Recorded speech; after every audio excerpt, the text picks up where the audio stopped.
Hi everyone, welcome to the channel. My name is Ian Ismasalo and today I'm going to show you conditional statement if else. This tutorial is perfect for student whether you're a complete beginner or have some experience.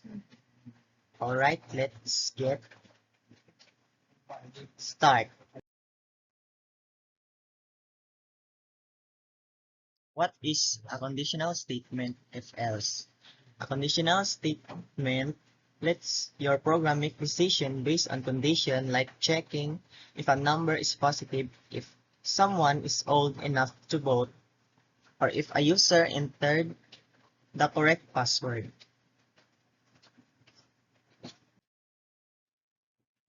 What is an if-else statement in Python?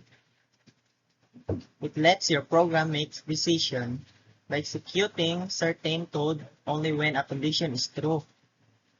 So, nandire yung syntax. If condition, codes run if condition is true. Kung sa else naman, codes run if condition is false. Sample 1 basic if else. Age equal 18 if age greater than equal 18. Print you are eligible to vote. Else print you are not eligible to vote. So i-try na to ni siya og run sa base code. Sa ato ni siyang i-copy paste. Then atong i-try og run ito sa base code.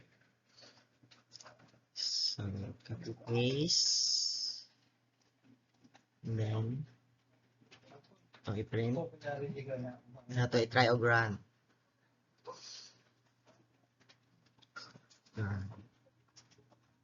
You are eligible to vote. So as you can see, sa atong pag-run, ang na-print is you are eligible to vote. Kay, ang age niya, kay greater than or equal ba daw siya sa 18. Mo to ang na-print is you are eligible to vote. So i-try na to pa-run ang you are not eligible to vote. So ang 18, alis na to siya og 17. Then i-run na to. See the output. So, ang na-print na diha kay you are not eligible to vote. So, goods na yan. So, nganong you are not eligible to vote ang na-print kaya nga tong age is 17 naman siya. So, illegal.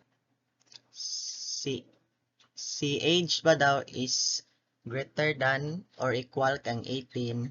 So, which is false man siya. So, ang ma-print diha is ang you are not eligible to vote. Next. Python if elif else syntax. If condition 1, code block if condition 1 is true. Elif condition 2, code block if condition 2 is true. Elif condition 3, code block if condition 3 is true. Else, code block if none of the above conditions are true. Next slide. So, example 2, if, elif, and else. Score equal 85. If score greater than equal 90, print grade A. Elif score greater than equal 80, print grade B. Elif score greater than equal 70, print grade C. Else print grade F.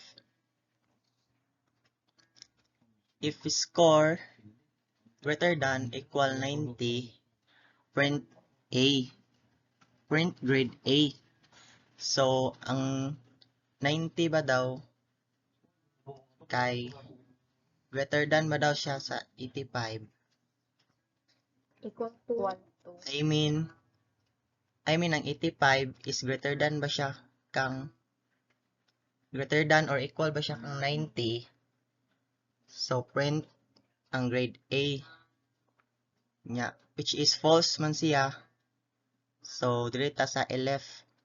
Elif score greater than equal 80. So, ang 85 kay greater than naman siya kang 80.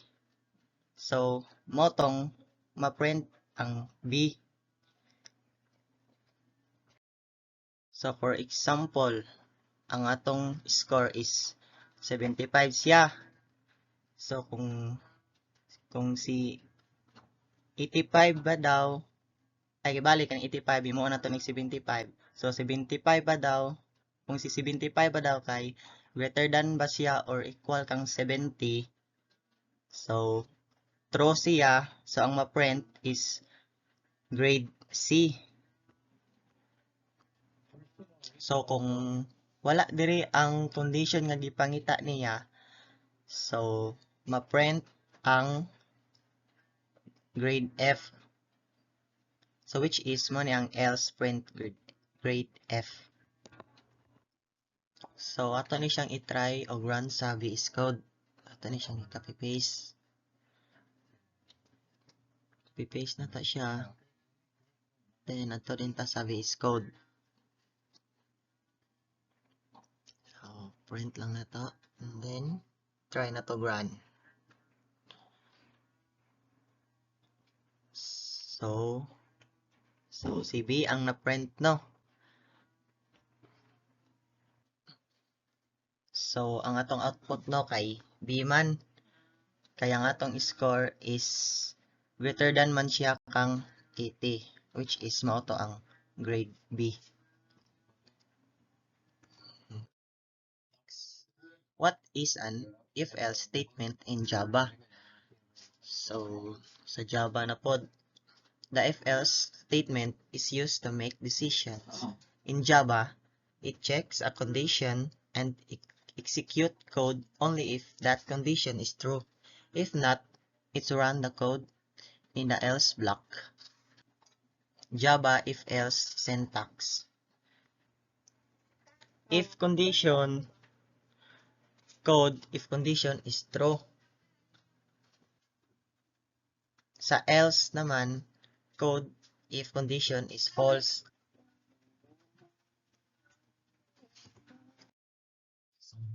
Java if-else example. Public class main. So, public static void main string args and age equal 18. If age greater than equal 18, print you are eligible to vote.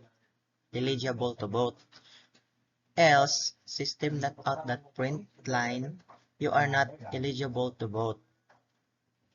So, ato ni siya i-try og run sa VS Code. So, ato ni siya i-copy paste.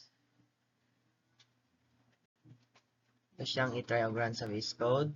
Copy paste na to siya, then ato ta sa VS Code.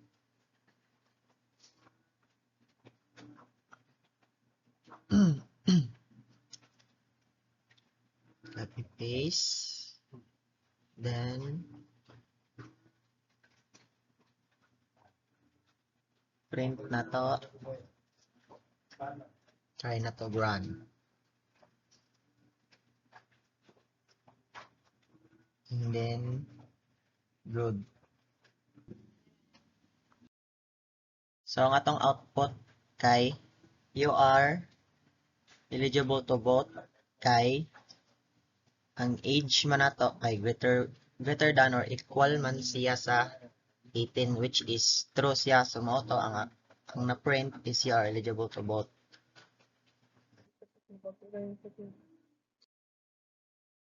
If else syntax. If condition 1, code if condition 1 is true. Else if condition 2, code if condition 2 is true. Else, code if none of the above are true. And then next slide. So sa summary, sa feature, mao ni ang Python ug sa Java. Then ang ilang syntax is sa Python uses and indentation. Then sa Java uses curly bracket for code blocks.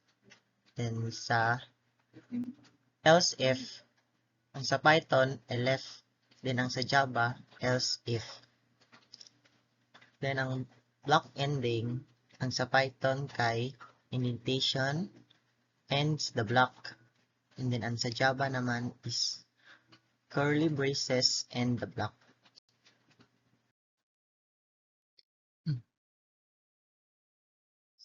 So that's all. Thank you for watching. I hope you found this helpful. If you have any question, feel free to reach out and see you next time. Bye-bye.